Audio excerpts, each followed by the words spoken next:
Und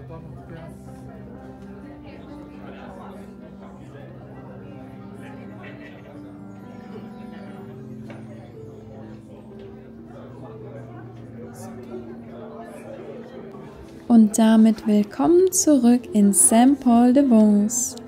Ich habe das letzte Video absichtlich gekürzt bzw. abgebrochen, weil ich nicht wollte, dass das Gesamtvideo viel zu lang wird. Ihr könnt mir ja gerne mal in die Kommentare schreiben, welche Länge an Videos bevorzugt ihr. 15 Minuten oder seid ihr auch bereit für 30 Minuten? Ich weiß, ab und zu habe ich ein 30-minütiges Video gepostet, möchte da aber trotzdem auch auf eure Wünsche so ein bisschen eingehen. Und deshalb meine Frage, was ist für dich die perfekte Länge eines YouTube-Videos, wo du sagst, boah, das schaue ich mir an, da habe ich Zeit für und Lust für und Kapazitäten für? Schreib es mir gerne mal in die Kommentare. Ich habe dir ja schon in meinen letzten beiden Videos so ein bisschen was von dieser Stadt gezeigt, aber auch noch keinen kompletten Rundgang. Den haben wir auch nicht gemacht, weil das einfach zu viel gewesen wäre an diesem heißen Tag. Aber falls du meine letzten beiden Videos noch nicht gesehen hast, verlinke ich sie dir hier oben nochmal, damit du nochmal den Anfang dieser Reise anschauen kannst. Ich habe da auch nochmal unser B&B gezeigt, unseren Pool und auch nochmal, wie wir Charlène und Madame Macron getroffen haben. Übrigens ist mir aufgefallen, dass ich euch noch gar nicht das wundervolle Frühstück gezeigt habe, das wir in dem Airbnb hatten. Aber das werde ich nachliefern und zwar zum Ende des Videos, wenn wir nochmal zurück im B&B sind und am Pool chillen. Da werde ich euch definitiv nochmal die Bilder einblenden. Falls du es jetzt schon kaum erwarten kannst, spule vor, aber ich wette mit dir, du verpasst dann einen ganz anderen wichtigen Teil dieses Videos.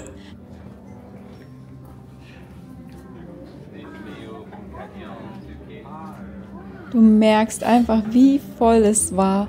Nun, ich glaube, wir haben auch ein bisschen was falsch gemacht, weil wir das genau zu Pfingsten gebucht hatten.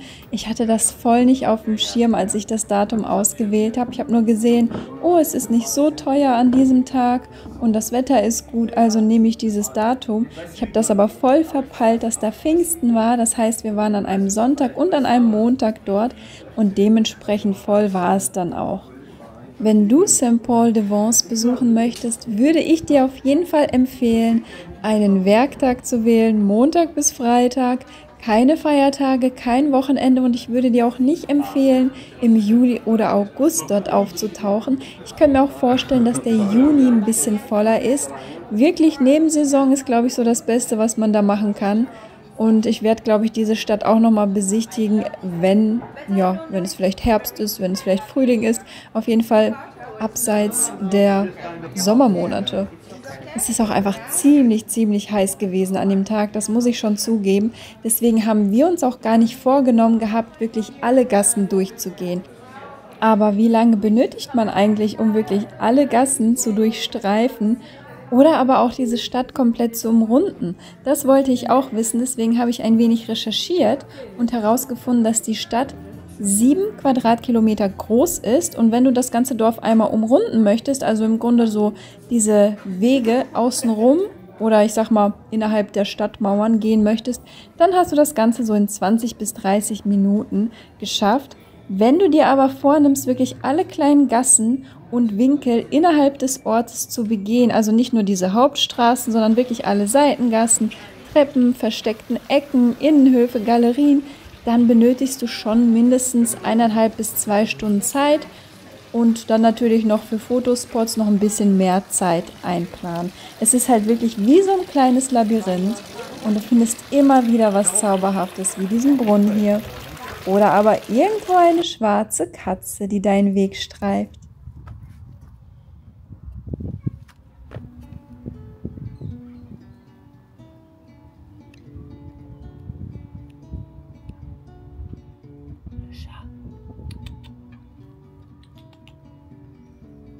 Juckt die gar nicht.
Hier seht ihr die Chapelle des Pénitents Blancs.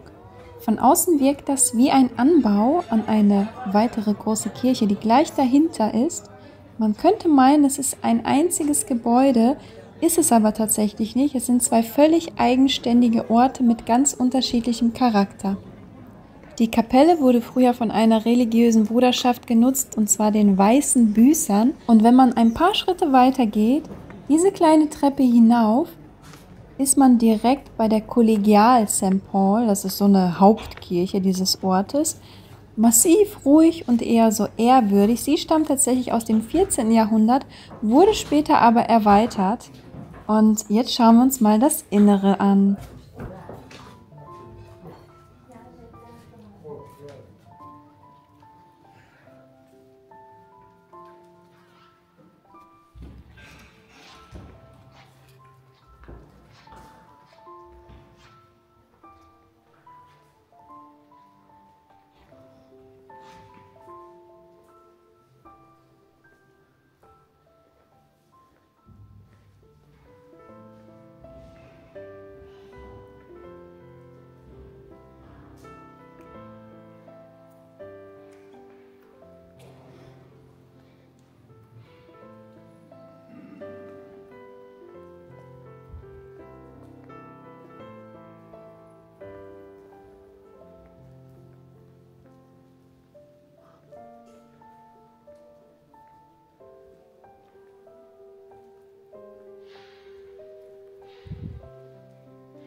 Ja, oder die Pizzeria.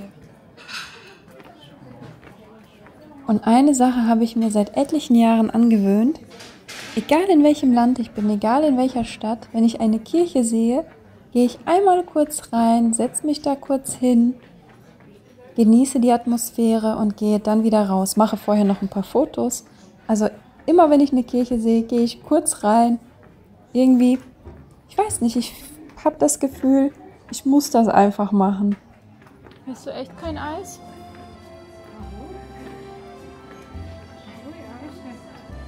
So, für den Rückweg. Hier.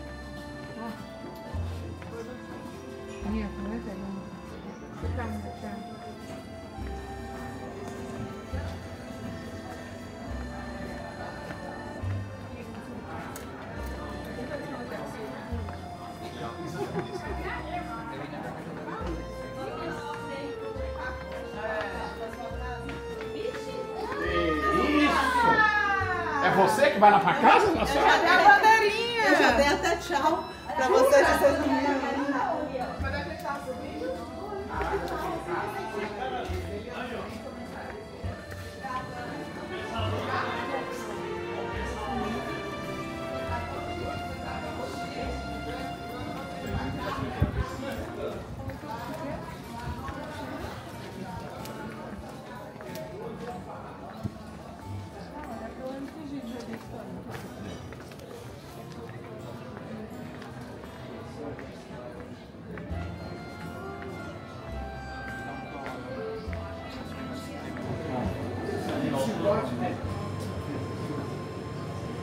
C'è diverso di tomar.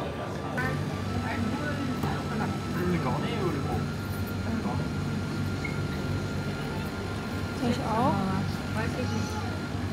Aber wir wollten ja gleich noch Getränke kaufen. Ja. Ich mach nicht, glaube ich.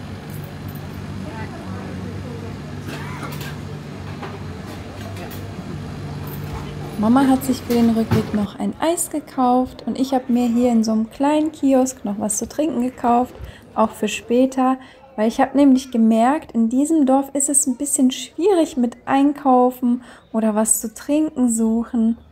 Es gibt einfach keinen richtigen Supermarkt.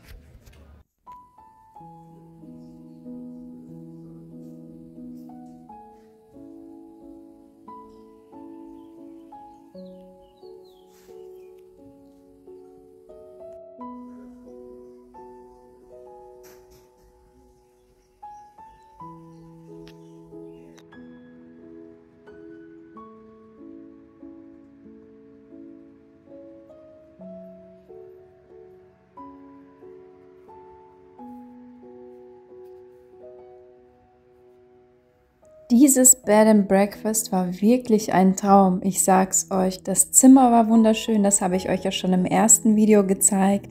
Dieser Pool ist einfach traumhaft. Das Frühstück war einfach wow. Also ich weiß nicht, wann ich das letzte Mal so ein tolles Frühstück hatte. Und die Gastgeber sind so freundlich. Es ist ein deutsch-französisches Paar. Die Frau ist gebürtige Deutsche, glaube ich, wie ich das verstanden habe. Und der Mann ist Franzose und die sind so herzlich, wirklich so hilfreich und boah, wirklich ein Traum. Also wir hätten kein besseres Bed and Breakfast finden können hier in dieser Gegend. Und wenn ihr auch Lust habt, in diesem Bed and Breakfast zu nächtigen, schreibt es mir gerne mal in die Kommentare, dann schicke ich euch einfach den Link dazu. Ich habe es nämlich über Booking gebucht. Super easy, aber ich glaube, die haben auch eine Webseite, wo man auch buchen kann. Ich verlinke euch das Ganze einfach. Dann könnt ihr selber mal schauen, ob ihr da auch Lust habt zu übernachten. Wir fanden es wirklich mega. Die Lage war auch gut. Saint-Paul-de-Vence konnte man fußläufig erreichen. Natürlich bei der Hitze war es ein bisschen anstrengender, aber das schafft man schon. Beziehungsweise wenn ihr irgendwann da seid, wann es nicht so heiß ist, dann ist es ja sowieso machbar. Also ja, während ich hier noch so ein bisschen im Wasser rumhüpfe und schwimme, möchte ich euch einfach mal danken fürs Zuschauen. Und falls ihr Bock habt auf weitere Videos zum Thema Côte d'Azur, zum Thema wunderschöne Orte an der französischen Riviera, drückt gerne aufs Plus, folgt mir gerne, liked das Video gerne, kommentiert das Video. Ich freue mich über jede Art von Engagement.